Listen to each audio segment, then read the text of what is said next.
Picture this. You're driving to work when the check engine light flashes on. Your heart sinks. The fix costs $300, but you've got 42 until Friday. So you ignore it, turn up the radio, pray. 2 months later, the car dies on the highway. Tow truck, $200.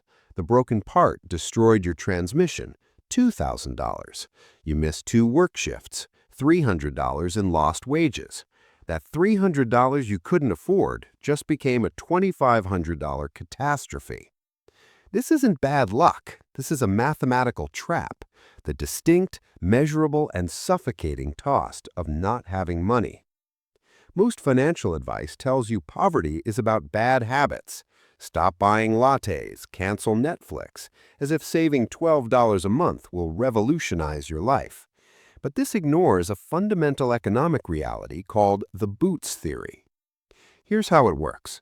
A rich man buys $50 boots, quality leather, properly stitched, they last 10 years. A poor man can only afford $10 boots. They fall apart after 1 season, so he buys another pair and another. Over 10 years, he spent $100, double what the rich man spent, and he still has wet feet. This is the math of being poor. You're forced to pay a premium for lack of capital. The rich man isn't just $50 richer. He saved a decade of mental energy worrying about wet feet, energy he can invest in learning skills or building wealth. This dynamic is everywhere. Take toilet paper. With $50, you buy the Costco Mega Pack at 50 cents per roll. You're set for months. But living paycheck to paycheck, you've got $4. You buy the corner store 4-pack at $1.50 per roll.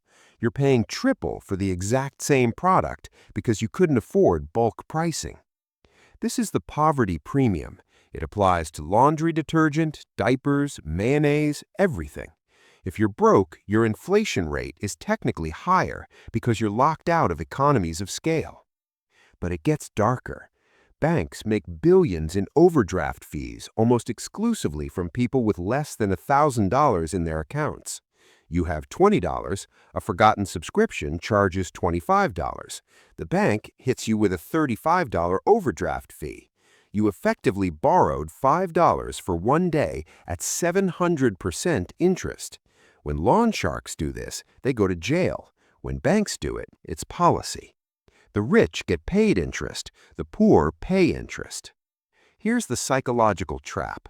When you're legitimately worried about rent, studies show your functional IQ drops by 13 points, equivalent to missing a full night of sleep. Your brain is so consumed with immediate survival that you physically lose capacity for long-term strategic decisions. This is why poor people make decisions that look stupid to outsiders. The payday loan at 400% interest, the lottery ticket, fast food instead of cooking. It's not stupidity, it's cognitive bandwidth maxed out just surviving today. The poor man isn't just paying extra for boots. He's stuck in a loop of constant low-level panic, unable to use his mental energy for anything beyond survival. Look at cars. A wealthy person buys a 3-year-old Honda for $20,000 cash. It runs 10 years with just oil changes, low cost of ownership. Someone with bad credit goes to a predatory buy here, pay there lot. They need a car to work. The dealership sells a $4,000 clunker for $8,000 at 24% interest. They'll pay $15,000 total for a car worth $4,000, and it'll likely die before the loan is paid off. They're still paying for a dead car while financing a new one, a cycle designed to keep you exactly where you are. Housing is worse. Rent is 100% interest with zero equity.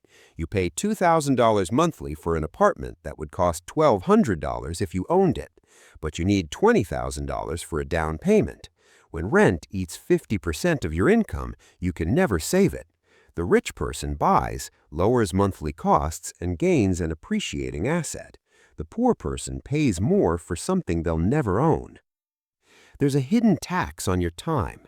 With in-home laundry, washing clothes takes 5 minutes of active work. At a laundromat, it costs $5 in quarters plus 2 hours of your life traveling and waiting. That's 2 hours you can't spend working, resting, or with family. Food deserts force low-income residents to shop at convenience stores with inflated prices or take an hour-long bus ride to real grocery stores. The friction of daily life is higher when you're broke. Everything is harder, everything takes longer, and time is money. By stealing your time, poverty steals your future earning potential. Understanding this math is the only way to break it. Standard advice says invest in the stock market for 8% returns. But if you're poor, the best investment isn't the S&P 500, it's escaping the Boots Theory penalties. Credit card debt at 20% interest? Paying that is a guaranteed 20% return. No stock picker can promise that. Buying a reliable $10 toaster instead of replacing the $10 one yearly is a return on investment. The first step isn't getting rich, it's stopping the bleeding. This is why the emergency fund, that first $1,000, isn't boring advice. It's the weapon that destroys the poverty premium. With $1,000 saved, a flat tire is an annoyance, not a crisis forcing you into a payday loan. That buffer lets you raise your insurance deductible, lowering your monthly premium. Having money saved actually lowers your bills. That $1,000 buys bulk toilet paper, fixes small leaks before they become floor replacements. It switches the game from defense to offense. Here's your action step. Audit your life for vampire costs caused by being broke. Where are you bleeding money simply because you don't have money? Identify the biggest leak, then ruthlessly cut everything else until you have cash to plug that specific leak. Need $500 to fix your car so it stops burning oil? Selling old clothes or doing DoorDash isn't just extra cash. It's a strategic strike against future expenses.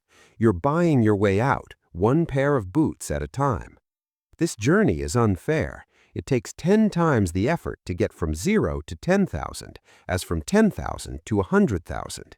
But once you understand that being poor is a mathematical penalty, you stop blaming yourself and start attacking the penalties themselves. You stop playing their game and start playing yours. You buy the boots that last.